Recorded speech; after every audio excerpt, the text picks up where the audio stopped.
টি-20তে দ্বিতীয় বাংলাদেশি ও পঞ্চম পেসার হিসেবে ৩,০০০ ডট বল করার রেকর্ড গড়লেন মোস্তাফিজুর রহমান।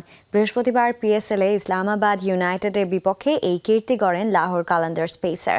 সব ধরনের টি-20তে সর্বোচ্চ ডট বল করার লিস্টের 3-এ সাকিব আল হাসান। মানুষ চলে যায়, কর্ম থেকে যায়। বাংলাদেশ ক্রিকেটে সাকিব আল হাসান যেন ঠিক তাই। ক্রিকেট দুনিয়ায় রেকর্ডের পাতা ওলটপালট হয়, অনেক জায়গাতেই খুঁজে নেওয়া যায় সাকিবের নাম। এই যেমন সব ধরনের টি-20তে সর্বোচ্চ ডট বল করার লিস্টের 3-এ এক সময়ের বিশ্বসেরা অলরাউন্ডার।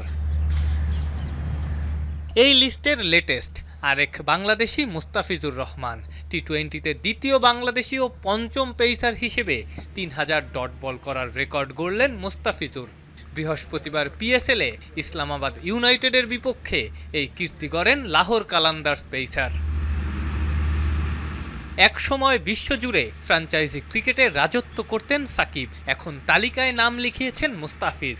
আইপিএল, পিএসএল কিংবা দ্য 100 দুনিয়া জুড়ে ফ্র্যাঞ্চাইজি খেলে বেড়াচ্ছেন ফিজ। খেলবেনই বা না কেন? 7.5-এরও কম ইকোনমিতে 323 ইনিংসে 416 উইকেট নেয়া বাঁহাতি পেসারকে দলে নিতে চাইবে না এমন দল আছে কি?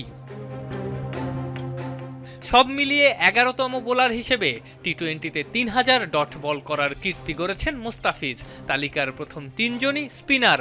সবচেয়ে বেশি ৫,৭৩২টি ডট বল সুনীল নারিনের। 2-এ থাকা রাশিদ খান করেছেন ৪,৭৪১টি ডট বল। 3-এ থাকা সাকিব করেছেন ৩,৭৫০টি ডট বল।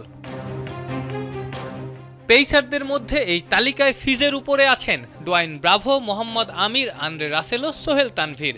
পেসারদের মধ্যে সবচেয়ে বেশি ৩,৬৮১টি ডট বল ব্রাভোর, ৩,৩৪৮টি ডট বল আমিরের, আর রাসেল রান দেননি ৩,২১৩টি বলে। সব ধরনের টি-20তে ৪২% ডট বল করা মুস্তাফিজ আবার আন্তর্জাতিক টি-20তে সবচেয়ে বেশি ডট বল করা বোলার। ১১৯২টি ডট বল করেছেন দ্য ফিজ। 2-এ থাকা টিম সাউদি ১১৩৮টি। 3-এ থাকা সাকিবের ডট বল ১,০৭৮টি।